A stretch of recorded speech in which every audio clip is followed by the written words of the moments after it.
First off, no Darcy Moore again. Can you give us an update on where he's at, what he's been doing?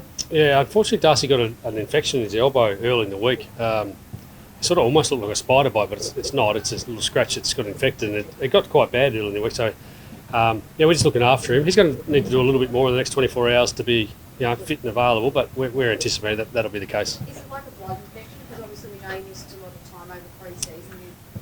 An infection of some type. Yeah, it's an infection, but it's more on the surface. So, it looks quite red and sore. But again, we're anticipating he gets up to play. What we have to do between now and Sunday in your eyes? Oh, nothing other than just the improvement on the infection. So he's taking the antibiotics. Where again, there's progression, which is suggesting he'll be available. Will we have a session later today or tomorrow? Or? No, he'll do. He's been working internally, so he's been doing some work that he can, within the four walls. But he'll train in some capacity tomorrow, and we're hoping he'll be available. Billy Brampton didn't come up? No. Unfortunately, it was the last minute of training the other day. He just tweaked his groin, and it's a bit of a curse on our big guys at the moment. But he's been going so well for us. But he'll miss a couple of weeks at least. So it's unfortunate for the lad. And another tool in Aiden Begg performed pretty well in the VFL last week. Yeah. Does he get a chance this week? Yeah, we're about to go to match committee and decide what we do. His name's obviously in the squad. I love setting young people up to succeed. That's always been my mantra. And he's played one game in 7 weeks, so we just need to weigh up whether that's enough load to then put him in the hustle and bustle of the MCG. And Reef and Trey as well being selected. Yeah. How are you seeing their progress at the moment? Yeah, well, particularly Trey came in and Anzac Day played really well for us. It showed that playing well at VFL level stacks up at AFL. So he's been performing well, and he's in the squad because we want to reward the behaviour, and we'll just wait and see what it looks like if he gets an opportunity. John Murray, right? Left the track early. Yeah. Well, he got a bit of a cork thigh, so he's left again. Another one that we're trying to look after. He's had a heavy load, but we're anticipating he's right as well. There's been a lot of commentary about booing last week. Do you have a message for fans about that heading into this game? Yeah, we love you. We love you, Collingwood supporters. You barrack hard. You do your thing. We really support it. We're not winning games coming from behind without a Collingwood faithful. So, I'm not going to tell you how you should and shouldn't barrack. But we love your support. Where do you sit on booing? Like, if there's an incident in the game or a player has played against his former club as opposed to what we saw on the weekend, do you think there's still a place for it in the game? I've openly come out yesterday and spoken about this subject, and you can go home and have a look at what I said about it because I'm just going to repeat myself. But it's in regards to respecting the champions of the game. That's how I see it, and that's how I want to raise my kids. Bit of a milestone game for Bobby Hill and coming up against his former club as well. Take us through what he's been like since he joined the club. Yeah, we're really excited for Bobby. I said this at the start of the pre-season that I think Bobby's future will be better than what it is in the present. I see him in the pre-season. I think he's going to continue to improve in our system and environment. It's a great story. He had his illness last year and had cancer, recovered from that, and then he gets an opportunity and it just works out. He's playing against his old team for his 50th game. We'll put our arms around him. We love and support him. Looking forward to him showing the footy world what he's good at.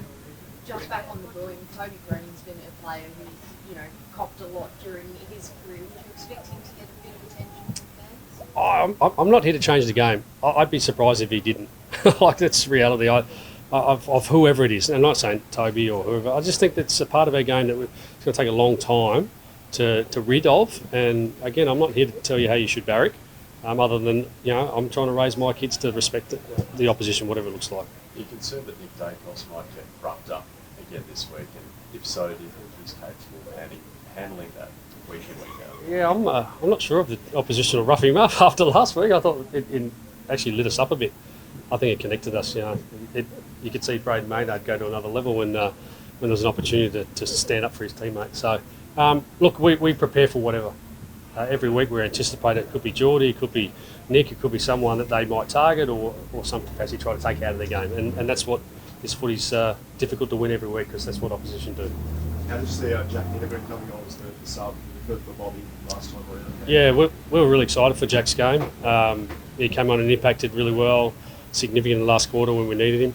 I think right now we've probably got our 23, 24 mix that it might rotate the sub a little bit in the next few weeks. It all depends on injury, of course, but I don't think he'll be the sub this week. Obviously, say Darcy doesn't get up, of course you've lost Billy Brampton again. I guess that leaves you, a little bit short down back, doesn't it? It does, yeah. Yeah, it is, and we're anticipating Darcy does get up, but as the coach, you go home and you hear that he might be out, and you're scratching your head going, okay, this Billy Frampton's out, and he normally plays back, and Darcy Moore's out, and you're scratching your head going, well, it is what it is. Yeah, we can't do much about it, and we prepare. We've got fit players that will come into play if that's the case. Again, we mentioned guys like Trey Rusco's in really good form of VFL, so those opportunities may present for some. Scott Pendlebury's wait yesterday, so we were talking about the player wages, the stars of the game sort of need to be earning more. Where do you sit on that? Do you think the stars of the game are underpaid for what they provide for the AFL? It's difficult to say underpaid, but I think in comparison to the game, I think if anyone's going to get paid more, it should be the players in my eyes, and particularly the best players in the competition. We come to watch them, and they put on a show for us. So, I'm all for that. I think the players should be rewarded for whatever that looks like. How about the coaches? Well, we've been stitched up a little bit in the last 5 years. You read the article in regards to what the pay increases have been. We're not catching up. Again, we work really hard to set up the game for our players, and the soft cap's a bit of a cost of all of us at the moment. And I want to look after our assistant coaches. They work extremely hard. I'm the face of it, but they do all the work, or most of it, to set the players up. And I think there needs to be an adjustment in that regard. Awesome. Thank you. Thanks, guys. Thanks, Greg.